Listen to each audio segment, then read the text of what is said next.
قرآن پاک میں جگہ جگہ فرمایا کہ اللہ ناراض ہوتا ہے، بغضب رب کا ذکر ہے، رب کے غضب سے. صدقہ جو ہے رب کے غضب سے بچاتا ہے، حدیث پاک میں ہے. تو رضا اور غضب، فرح، خوشی، یہ تو حدیث میں وارد ہے. تو آپ نے کیسے کہہ دیا یہ سب کے سب ان سے اللہ رب العزت پاک ہے؟ بات سمجھائی بچوں؟ تو اس کا جواب کیا ہوگا؟ تو صاحب کتاب فرماتے فما ورد فی الکتاب، حقیقت تو یہی ہے کہ ان تمام سے اللہ رب العزت پاک ہے. فرماتے ہیں کہ کتاب و سنت میں جو رضا اور غضب اور خوشی کا جو ذکر ہے، یا اس کے علاوہ دوسری چیزوں کا جو ذکر ہے، یجب التنزیہ من ظاہرہ، ان کے جو ظاہری معنی ہے نا، ظاہری معنی یہی ہے کہ یہ تو جسم کو عارض ہوتے ہیں، تو جسم کو عارض ہونے والی جو ایک کیفیت ہے، یہ کیفیت ہوتی ہے نا، یہ اس ظاہری معنی سے اللہ کی تنزیہ واجب ہے. اب رہا یہ بات کہ جب حدیث میں یا قرآن میں جگہ جگہ پر رضا و غضب وغیرہ کا جب ذکر ہے، تو اس سے چلیے ظاہری معنی، ظاہری وہ کیفیت جو کہ جسم کو عارض ہوتی ہے، اس سے تو تنزیہ واجب ہے. تو اس سے مراد کیا ہوگا؟ تو اس سے مراد بچوں اعلی حضرت علیہ رحمت و رضوان المستند میں فرماتے ہیں، اس سے مراد ہوں گے ان احادیث سے ظاہری معنی مراد نہیں ہوں گے، مبادی کی نفی کی جائے گی اور غایات کا اس بات کیا جائے گا.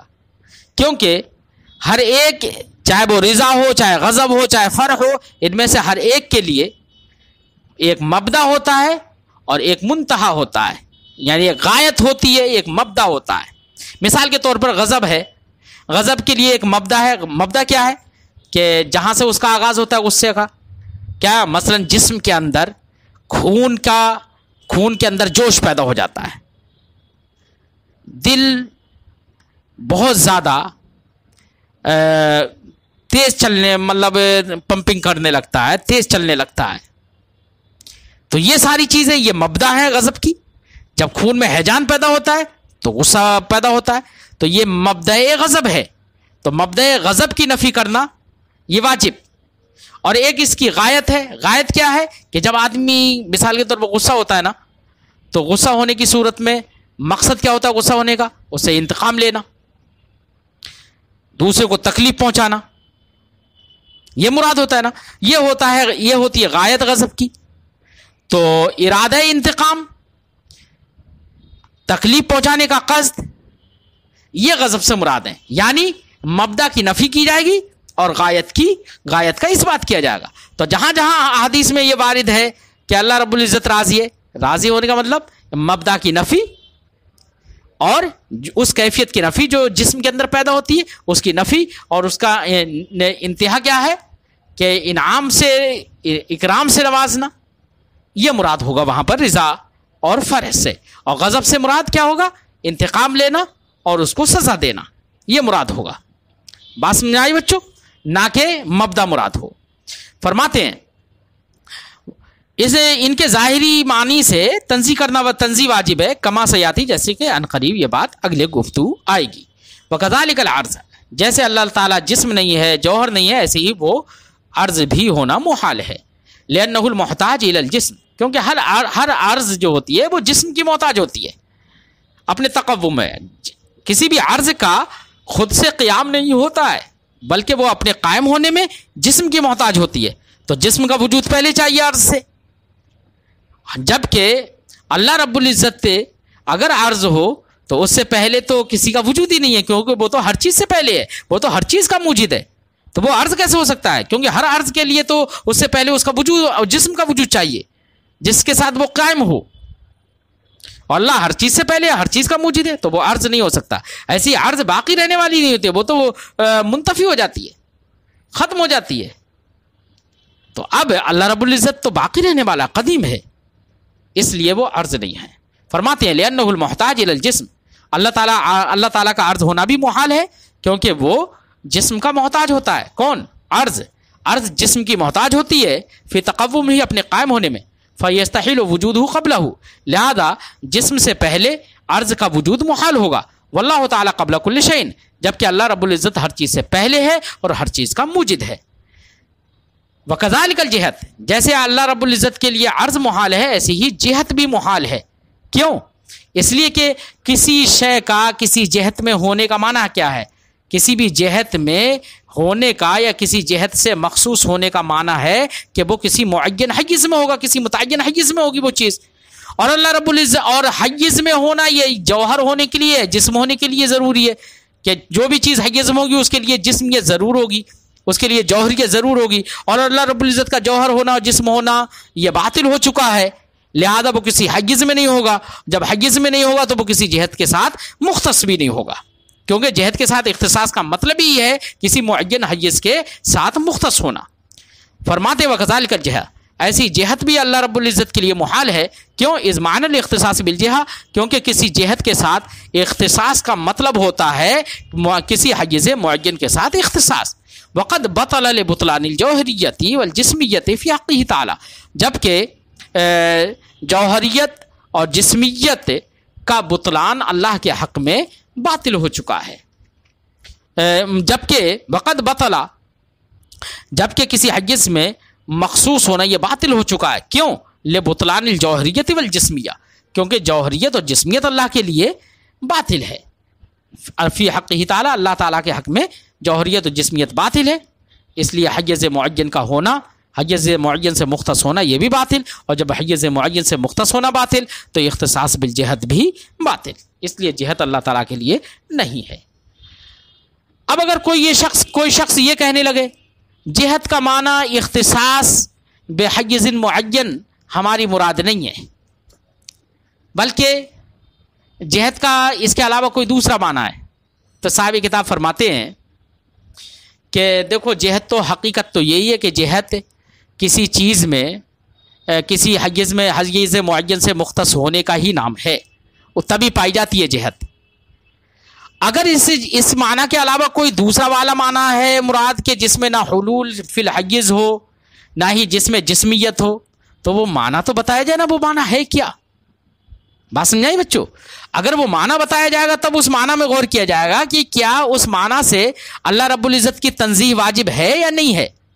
اگر تنزیہ واجب ہے تو بتایا جائے کہ بھئی اس معنی کا قول کرنا یہ گمراہی ہے، اور اگر اس سے تنزیہ واجب نہیں ہے، وہ معنی صحیح ہے اللہ کے حق میں، تو پھر بھی اس معنی کر بھی اگر کوئی جہت کہتا ہے اللہ رب العزت کو تب بھی اس کو خطا کار تو ٹھہرایا ہی جائے گا، کیونکہ وہ اس نے تعبیر میں خطا کی، کیونکہ شریعت تو اس جہت کے لفظ کے ساتھ تو وارد ہوئی نہیں ہے کسی بھی معنی کے اعتبار سے، اس لیے خطا کار تو تب بھی ٹھہرایا جائے گا. فرماتے بچوں فَإِنْ أُرِيدَ بِالْجِهَةِ مَعْنًا غَيْرُ هَذَا، اگر جہت سے مراد مذکورہ معنی کے علاوہ کوئی ایسا معنی ہے مما لیس فیہ حلول، جس کے اندر حلول فی الحیز نہ ہو اور نہ ہی جسمیت ہو، فلیبین، تو چاہیے کہ وہ معنی بیان کیا جائے، حتی ینظر فیہ، تاکہ اس معنی میں غور کیا جائے، یرجع الی التنزیہ عما لا یلیق بجلال الباری تعالی، کہ اگر جہت سے اس معنی کے سوا دوسرا معنی مراد ہے جس میں حیز میں حلول اور جسمیت نہ ہو تو بیان کیا جائے اس معنی کو، تاکہ اس میں نظر کی جائے، اس میں غور و خوض کیا جائے، اسے دیکھا جائے آیا کہ وہ معنی اللہ تبارک و تعالیٰ کو ایسی بات سے منزہ ماننے کی طرف رجوع کرتا ہے جو باری تعالیٰ کے شایان شان نہیں ہے. اگر ایسا ہے تو قائل کو جہت سے تعبیر میں خطا کار جانیں گے. بات سمجھائے بچوں؟ خطا کار جانیں گے. کیوں جانیں گے؟ اس لیے کہ وہ تعبیر اس بات کی کر رہا ہے کہ جو ایہام رکھتی ہے، وہم میں ڈالتی ہے، اس چیز کا ایہام کرتی ہے جو اللہ کے لائق نہیں ہے. اور اس لیے کہ یہ تعبیر دین میں وارد نہیں ہے. کیا ہے؟ دین میں وارد نہیں ہے. جس کو میں عبارت ملوا دوں، فَيُخَطَّعُ حَتَّى يُنظَرَ فِيهِ، تاکہ اس میں غور کیا جائے، اس میں نظر کی جائے. يَرْجِعُ إِلَى التَّنزِيهِ عَمَّا لَا يَلِيقُ بِجَلَالِ الْبَارِ سُبْحَانَهُ، کہ نظر کی جائے آیا کہ وہ معنی اللہ تبارک و تعالیٰ کو ایسی بات سے منزہ ماننے کی طرف رجوع کرتا ہے جو باری تعالیٰ کے شایان شان نہیں ہے. بات سمجھائی بچوں؟ فَيُخَطَّعُ فِي مُجَرَّدِ التَّعْبِيرِ عَنْهُ بِالْجَہَةِ، اگر ایسا ہے تو مالا یلیقو، اگر ایسا ہے پوری عبارت پڑھ لیتے، بالجہت لإیہامہ مالا یلیقو ولعدم ورودہ فی السنۃ او یرجع الی غیر التنزیہ فیبین فسادہ لقائلہ وغیرہ صونا عن الضلال، تاکہ ایسی جہت سے تعبیر کرنے والے کو خطا کار ٹھہرایا جائے، کیونکہ یہ وہم ڈالتا ہے اس کا جو اللہ کے شایان شان نہیں ہے، اور اس چیز سے وہ تعبیر کر رہا ہے جس کے ساتھ سنت میں ورود نہیں ہوا ہے۔ اور یرجع الی غیرہ، یا وہ معنی راجع ہے غیر تنزیہ کی طرف، کیا وہ معنی راجع ہے غیر تنزیہ کی طرف کہ فیبین فسادہ، تو ایسی چیز کی طرف راجع ہے کہ جس سے تنزیہ اللہ کی نہیں ہوتی ہے، تو اب اس معنی کا فساد بیان کر دیا جائے گا اس کے قائل کے لیے اور غیر قائل کے لیے، صونا عن الضلال، تاکہ وہ گمراہی سے محفوظ رہیں۔ بہرحال اگر ایسا کوئی معنی ہے تو اس کو بتایا جائے تاکہ اس معنی میں غور کیا جائے۔ اگر وہ معنی ایسا ہے کہ جس سے تنزیہ واجب نہیں ہے، شایان شان اللہ کے نہیں ہے، تو کہا جائے گا اگر تنزیہ واجب نہیں ہے، وہ غلط معنی نہیں ہے، تب تو جہت سے تعبیر کرنے میں خطا کار ٹھہرایا جائے گا، اور اگر اس سے تنزیہ واجب ہے اور اللہ کی تنزیہ نہیں ہوتی ہے تو ایسی صورت میں اس کا فساد بیان کیا جائے گا تاکہ ایسا کہنے والا گمراہی سے محفوظ رہے۔ ایک اور اعتراض ہے یہاں پر، اس اعتراض کو ابھی ہم انشاءاللہ ذکر کر رہے ہیں۔ اعتراض یہ ہے بچوں کہ آپ نے کہا تھا کہ اللہ رب العزت جہت سے پاک ہے، جیسے کہ اس سے پہلے ثابت کر چکا، تو پھر دعا میں آسمان کی طرف ہاتھ کیوں اٹھایا جاتا ہے؟ جبکہ آسمان میں جو دعا میں جو آسمان کی طرف ہاتھ اٹھائے جاتے ہیں، یہ تو آسمان، یہ تو جہت علو ہے، یہ تو بلندی کی جہت ہے، تو اس کی طرف ہاتھ کیوں اٹھائے جاتے ہیں جب اللہ رب العزت جہت سے پاک ہے؟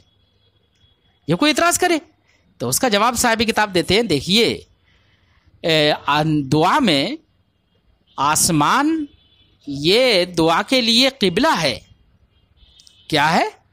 آسمان قبلہ دعا ہے، لہذا اپنے ہاتھوں کو آسمان کی طرف متوجہ کیا جائے گا دعا میں، کیونکہ وہ قبلہ دعا ہے۔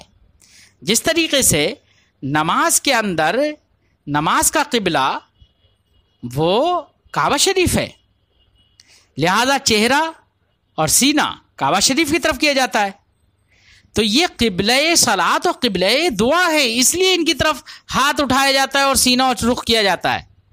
اس کا یہ مطلب نہیں ہے کہ معاذ اللہ رب العزت یہاں پر متمکن ہے، یہ مراد نہیں ہے، بات سمجھائی بچوں؟ تو نماز میں جس کی عبادت کی جاتی ہے وہ خدا تعالیٰ ہے، دعا میں جس سے قصد کیا جاتا ہے وہ اللہ رب العزت ہے، وہ اس گھر یا آسمان میں حلول کیے ہوئے نہیں ہے، وہ اس سے منزہ ہے۔ ان کی طرف ہاتھ جو اٹھایا جاتا ہے، ہاتھ متوجہ کیے جاتے ہیں، وہ قبلہ دعا ہونے کی وجہ سے، اور اسی نماز میں چہرہ اور سینہ قبلہ کی جانب کیا جاتا ہے، وہ اس وجہ سے کہ وہ قبلہ صلاۃ ہے، بیت اللہ۔ فرماتے ہیں فَإِنْ قِيلَ، اگر اعتراض کیا جائے، فَمَا بَالُ الْأَيْدِي، تو کیا معاملہ ہے ان ہاتھوں کا جن کو اٹھایا جاتا ہے آسمان کی طرف دعا میں، وَهُوَ جِهَةُ الْعُلُوِّ، حالانکہ آسمان کی طرف آسمان یہ جہت علو ہے۔ اجیب، جواب دیا گیا بِأَنَّ السَّمَاءَ قِبْلَةُ الدُّعَاء، آسمان قبلہ دعا ہے، تستقبل بالایدی، جس کی طرف ہاتھوں کو متوجہ کیا جاتا ہے، کما ان البیت قبلۃ الصلاۃ، جیسے کہ کعبۃ اللہ قبلہ صلاۃ ہے، یستقبل بالصدر والوجہ، اس کی طرف چہرہ اور سینہ کیا جاتا ہے، والمعبود بالصلاۃ، نماز میں جس کی عبادت کی جاتی ہے اور دعا میں جو مقصود ہے وہ اللہ رب العزت ہے، منزہ عن الحلول بالبیت والسماء، وہ کسی گھر یا کسی آسمان اور گھر میں حلول سے منزہ ہے۔ تو ہاتھوں کو اس لیے نہیں اٹھایا جاتا ہے کہ معاذ اللہ اس میں متمکن ہے، یا کعبہ کی شریف کی طرف چہرہ اور سینہ اس لیے نہیں کیا جاتا ہے کہ معاذ اللہ رب العزت اس گھر میں حلول کیے ہوئے ہے، نہیں، وہ تو حلول سے پاک ہے۔ بات سمجھائی بچوں؟ آج کی گفتگو ہم یہیں پر ختم کرتے ہیں، پھر آئندہ